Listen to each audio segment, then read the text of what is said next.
ਸਤਨਾਮ। ਸ਼੍ਰੀ ਵਾਹਿਗੁਰੂ ਸਾਹਿਬ JIO. परम सन्मानियो गुरुरू गुरु खालसा साध संगत जी, वाहिगुरु जी का खालसा वाहिगुरु जी की फतेह। मेरा किया कछु न होए, करे है राम होए है सोए। एक बार भगत श्री नामदेव जी नदी के किनारे ध्यान साधना विच बड़ी देर तो जुड़े बैठे सन। नाम दे रस विच काफ़ी समय तक भगती विच स्थित रहे तां अचानक एक ब्राह्मणा दा नौजवान मुंडा मृत्यु नूं प्राप्त हो चुका सी।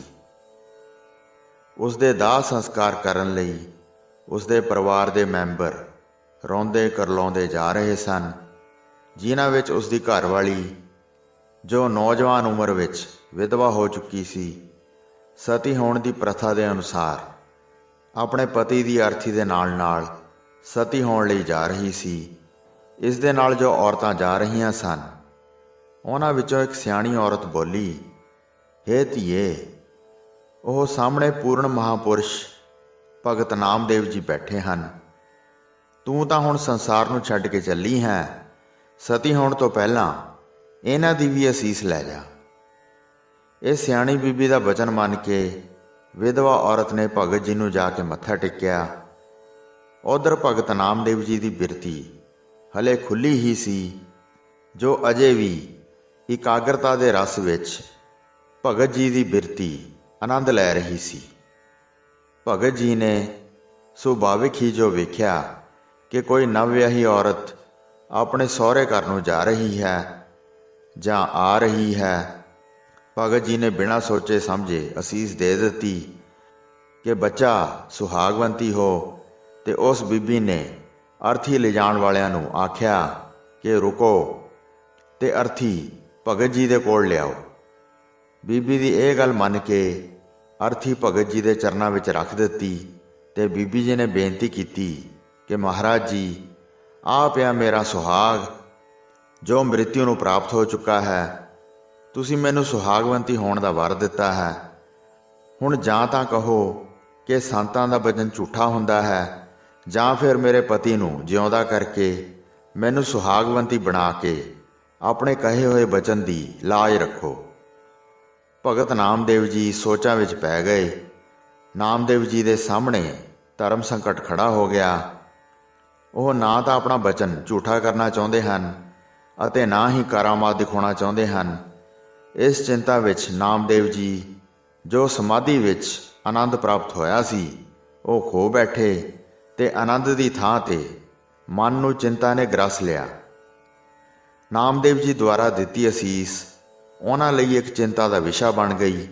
ਆਪਣੇ ਭਗਤ ਨੂੰ ਚਿੰਤਿਤ ਵੇਖ ਕੇ ਪਰਮਾਤਮਾ ਨੇ ਆਕਾਸ਼ਬਾਣੀ ਦੁਆਰਾ भगत नामदेव जी नूं कहा कि तू इस निक्की जही गल पिछे इतना चिंतित क्यों है।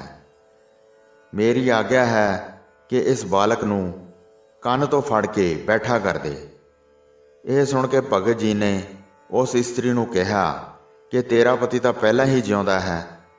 भगत जी ने राम शब्द कहा ते उस पुरुष नूं बैठा कर दिता। इस दे जिउंदा होण दी कंसो बादशाह तक पहुँच गई। अचानक बादशाह दी एक बड़ी सुंदर गऊ मर गई, जिसका दुध बादशाह दे शहजादे नूं माफक सी। दूसरा काजी मुलाणे इस गलों ईरखा करते सन कि काफरां विच इतना करामाती क्यों है। ब्राह्मण इस करके ईरखा करते सन कि शूद्रां विच पैदा होए नामदेव दी पूजा साडे तो वध हो रही है। इन्हां सारियां दी ईरखा दा सिट्टा यह होया कि गऊ मरण तो बादशाह ने भगत नामदेव जी नूं अपने दरबार विच सद्या ते गां जिउंदी करन लई भगत जी नूं कहा। तां भगत जी ने अगों उत्तर दिता कि बादशाह ऐसा नहीं हो सकदा कि कदे मरे भी जिउंदे हुंदे होण। बादशाह ऐसी क्यों होए। ਬਿਸਮਿਲ ਕੀਆ ਨਾ ਜੀਵੈ ਕੋਇ। ਇਹ ਪਾਵਨ ਸ਼ਬਦ ਸ੍ਰੀ ਗੁਰੂ ਗ੍ਰੰਥ ਸਾਹਿਬ ਜੀ ਦੇ ਪਾਵਨ ਅੰਗ 1165 ਉੱਪਰ ਸੁਸ਼ੋਭਿਤ ਹੈ। ਇਹ ਸੁਣ ਕੇ ਬਾਦਸ਼ਾਹ ਨੇ ਕ੍ਰੋਧਵਸ ਹੋ ਕੇ ਕਿਹਾ ਕਿ ਬ੍ਰਾਹਮਣਾਂ ਦਾ ਮੁੰਡਾ ਕਿਵੇਂ ਜਿਉਂਦਾ ਹੋ ਗਿਆ ਸੀ। ਜਾਂ ਤੇ ਮੇਰੀ ਗਊ ਜਿਉਂਦੀ ਕਰ, ਨਹੀਂ ਫਿਰ ਮੁਸਲਮਾਨ ਹੋਣ ਲਈ ਤਿਆਰ ਹੋ ਜਾ। ਜਿਉਂਦਾ ਰਹਿਣ ਲਈ ਇਹਨਾਂ ਦੋ ਕੰਮਾਂ ਵਿੱਚੋਂ ਇੱਕ ਦੀ ਚੋਣ ਕਰ ਲੈ। ਜੇ ਤੂੰ ਇਹ ਨਾ ਕੀਤਾ ਤਾਂ ਮੈਂ ਤੇਰੇ ਵਰਗੇ ਕਾਫਰਾਂ ਦਾ ਸਿਰ ਧੜ ਵੱਖਰਾ ਕਰਨ ਲਈ ਵਧੀਆ ਫੌਲਾਦੀ ਤਲਵਾਰ ਰੱਖੀ ਹੋਈ ਹੈ। ਫਿਰ ਇਸ ਨਾਲ ਮਰਨ ਲਈ ਤਿਆਰ ਹੋ ਜਾਈਂ। ਤਾਂ ਭਗਤ ਨਾਮਦੇਵ ਜੀ ਨੇ ਕਿਹਾ ਕਿ ਬਾਦਸ਼ਾਹ, ਮੈਨੂੰ ਮਰਨ ਦਾ ਤਾਂ ਕੋਈ ਡਰ ਨਹੀਂ। ਤੂੰ ਖੁਦਾ ਦਾ ਭੈ ਕਰ। ਬ੍ਰਾਹਮਣਾਂ ਦਾ ਮੁੰਡਾ ਮੈਂ ਨਹੀਂ, ਮੇਰੇ ਰਾਮ ਨੇ ਜਿਉਂਦਾ ਕੀਤਾ ਸੀ। ਅੱਗੇ ਲਈ ਵੀ ਜੋ ਮੇਰਾ ਰਾਮ ਕਰੇਗਾ ਉਹੀ ਹੋਵੇਗਾ। ਤਾਂ ਬਾਦਸ਼ਾਹ ਨੇ ਕਿਹਾ ਕਿ ਮੈਨੂੰ ਤਾਂ ਗਊ ਜਿਉਂਦੀ ਚਾਹੀਦੀ ਹੈ, ਭਾਵੇਂ ਤੂੰ ਕਰ, ਭਾਵੇਂ ਤੇਰੇ ਰਾਮ ਤੋਂ ਕਰਵਾ ਦੇ। ਤਾਂ ਭਗਤ ਨਾਮਦੇਵ ਜੀ ਪ੍ਰਭੂ ਰਜ਼ਾ ਵਿੱਚ ਇਹ ਕਹਿ ਕੇ ਚੁੱਪ ਹੋ ਗਏ ਕਿ ਜੋ ਪ੍ਰਭੂ ਨੂੰ ਭਾਵੇਗਾ ਉਹੀ ਹੋਵੇਗਾ। ਬਾਦਸ਼ਾਹ ਨੇ ਹੁਕਮ ਦਿੱਤਾ ਕਿ ਜੇ 7.5 ਘੜੀਆਂ ਵਿੱਚ ਗਊ ਜਿਉਂਦੀ ਨਾ ਹੋਈ ਤਾਂ ਤੇਰਾ ਕਤਲ ਕਰ ਦਿੱਤਾ ਜਾਵੇਗਾ। ਤਾਂ ਭਗਤ ਨਾਮਦੇਵ ਜੀ ਆਪਣੇ ਪ੍ਰਭੂ ਨੂੰ ਆਰਾਧਨ ਲੱਗੇ। ਜਦੋਂ ਪਹਿਰੇਦਾਰ ਨੇ ਆਵਾਜ਼ ਦਿੱਤੀ ਕਿ 7 ਘੜੀਆਂ ਬੀਤ ਚੁੱਕੀਆਂ ਹਨ, ਕੇਵਲ ਅੱਧੀ ਘੜੀ ਬਾਕੀ ਰਹਿੰਦੀ ਹੈ, ਤਾਂ ਭਗਤ ਨਾਮਦੇਵ ਜੀ ਕਹਿਣ ਲੱਗੇ, 7 ਘੜੀ ਜਬ ਬੀਤੀ ਸੁਣੀ, ਅਜਹੋ ਨਾ ਆਇਓ ਤ੍ਰਿਭਵਨ ਧਣੀ।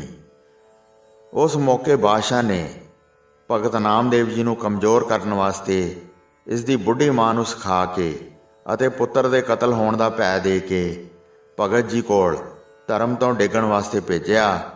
ਮਾਤਾ ਕਹਿਣ ਲੱਗੀ ਕਿ ਹੇ ਪੁੱਤਰ, ਤੂੰ ਇਤਨਾ ਵੱਡਾ ਗਿਆਨੀ ਹੋ ਕੇ ਛੋਟੀ ਜਿਹੀ ਗੱਲ ਪਿੱਛੇ ਜਾਨ ਦੇਣ ਲੱਗਾ ਹੈ। ਤੂੰ ਮੇਰਾ ਇਕਲੌਤਾ ਬੇਟਾ ਹੈ। ਤੇਰੇ ਨਾਲ ਮੇਰਾ ਸੰਸਾਰ ਵਸ ਰਿਹਾ ਹੈ। ਤੇਰੇ ਮਰਨ ਤੋਂ ਬਾਅਦ ਮੈਂ ਜਿਉਂਦੀ ਨਹੀਂ ਰਹਿ ਸਕਾਂਗੀ। ਜੋ ਮਾਤਾ ਨੇ ਭਗਤ ਨਾਮਦੇਵ ਜੀ ਨੂੰ ਗੱਲ ਕਹੀ, ਉਸ ਨੂੰ ਨਾਮਦੇਵ ਜੀ ਆਪਣੀ ਬਾਣੀ ਵਿੱਚ ਦੱਸਦੇ ਹਨ। ਰੁਦਨ ਕਰੈ ਨਾਮੇ ਕੀ ਮਾਏ, ਛੋੜ ਰਾਮ ਕੀ ਨਾ ਭਜੈ ਖੁਦਾਏ।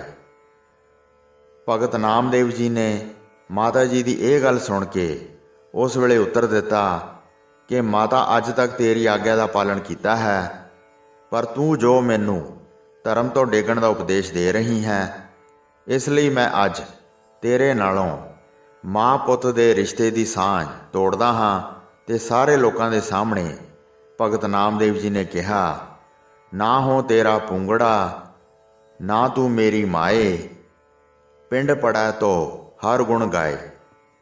ਭਗਤ ਨਾਮਦੇਵ ਜੀ ਦੀ ਦ੍ਰਿੜਤਾ ਨੂੰ ਵੇਖ ਕੇ ਸਾਰੇ ਹੈਰਾਨ ਹੋ ਗਏ ਤੇ ਨਾਮਦੇਵ ਜੀ ਦੇ ਇਹ ਕਹਿਣ ਤੋਂ ਕਿ ਤੂੰ ਅਜੇ ਨਹੀਂ ਆਇਆ ਤਾਂ ਆਪਾਂ ਖੰਡਤਣ ਬਾਜ ਬਜਾਏ ਲਾ, ਗਰੁੜ ਚੜੇ ਗੋਬਿੰਦ ਆਇਲਾ। ਭਗਵਾਨ ਜੀ ਪ੍ਰਗਟ ਹੋਏ ਤੇ ਪ੍ਰਗਟ ਹੋ ਕੇ ਕਿਹਾ ਕਿ ਹੇ ਨਾਮਦੇਵ, ਜੇ ਤੂੰ ਕਹੇ ਤਾਂ ਧਰਤੀ ਟੇਢੀ ਕਰਕੇ ਸਾਰਿਆਂ ਨੂੰ ਸਮੁੰਦਰ ਵਿੱਚ ਸੁੱਟ ਦਿਆਂ, ਜੇ ਕਹੇ ਤਾਂ ਧਰਤੀ ਉਲਟੀ ਕਰਕੇ ਬਾਦਸ਼ਾਹ ਦੇ ਸਿਰ ਤੇ ਧਰ ਦਿਆਂ। ਕਹੇ ਤਾਂ ਧਰਨ ਇਕੋਡੀ ਕਰੋ, ਕਹੇ ਤਾਂ ਲੇਕਰ ਊਪਰ ਧਰੋ। ਭਗਤ ਨਾਮਦੇਵ ਜੀ ਕਹਿਣ ਲੱਗੇ ਕਿ ਜੇ ਤੂੰ ਆ ਹੀ ਗਿਆ ਹੈ ਤਾਂ ਪੁੱਠੇ ਦੀ ਥਾਂ ਸਿੱਧਾ ਕੰਮ ਕਰੋ। ਇਹਨਾਂ ਜੀਵਾਂ ਦਾ ਕੀ ਕਸੂਰ, ਤੂੰ ਗਊ ਨੂੰ ਹੀ ਜਿਉਂਦਾ ਕਰ ਦੇ। ਤਾਂ ਭਗਵਾਨ ਜੀ ਨੇ ਗਊ ਜਿਉਂਦੀ ਕਰ ਦਿੱਤੀ ਤੇ ਬਾਦਸ਼ਾਹ ਭਗਤ ਨਾਮਦੇਵ ਜੀ ਦੀ ਚਰਨੀ ਪੈ ਗਿਆ ਤੇ ਆਪਣੀ ਭੁੱਲ ਦੀ ਮਾਫੀ ਮੰਗੀ। ਨਾਮਾ ਪ੍ਰਣਵੈ ਸੇਲ ਮਸੇਲ, ਗਊ ਦੁਹਾਈ ਬਛਰਾ ਮੇਲ। ਇਸ ਤੋਂ ਭਗਤ ਜੀ ਨੇ ਇਹ ਸਿੱਧ ਕੀਤਾ ਕਿ ਜੀਵ ਦਾ ਕੀਤਾ ਕੁਝ ਨਹੀਂ ਹੁੰਦਾ। ਇਹੀ ਸਿਧਾਂਤ ਸਤਿਗੁਰਾਂ ਨੇ ਇਸ ਪਾਵਨ ਤੁਕ ਵਿੱਚ ਕਥਨ ਕੀਤਾ ਹੈ। ਮੇਰੇ ਹਰ ਜੀਓ ਸਭ ਕੋ ਤੇਰਾ ਵਸ, ਅਸਾ ਜੋਰ ਨਾਹੀ, ਜੇ ਕਿਛ ਕਰ ਹਮ ਸਾਕੈ, ਜਿਉ ਭਾਵੈ ਤਿਵੈ ਬਖਸ਼। ਹੇ ਮੇਰੇ ਪਰਮੇਸ਼ਰ, ਸਾਰਾ ਕੁਝ ਹੀ ਤੇਰੇ ਵਸ ਵਿੱਚ ਹੈ। ਸਾਡੇ ਵਿੱਚ ਜ਼ੋਰ ਨਹੀਂ ਹੈ।